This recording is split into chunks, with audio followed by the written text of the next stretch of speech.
أخيرا صارت لاعب المنتخب البرتغالي لياو أوقف سيارة كريستيانو رونالدو لأجل سبيد، وسبيد يعتبر صديق اللاعب لياو، فلياو أوقف سيارة رونالدو لتحقيق حلم سبيد.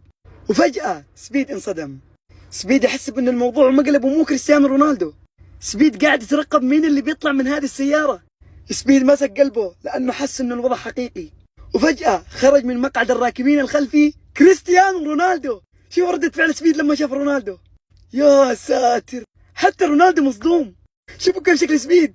سبيد قاعد يقول كل اللي في خاطره لرونالدو، خايف رونالدو يروح من يده. وشوفوا تواضع رونالدو، وشوفوا نظرة رونالدو لسبيد.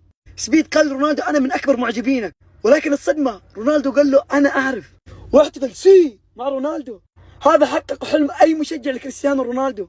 وهنا سبيد التقط صورته مع الأسطورة كريستيانو رونالدو. مش مصدق. وهذا كان آخر حضن بين رونالدو وسبيد. وهنا سبيد ودع كريستيانو رونالدو. يا ساتر، والله اني اتمنى مكانه. شوفوا فرحته بعد ما تصور مع رونالدو.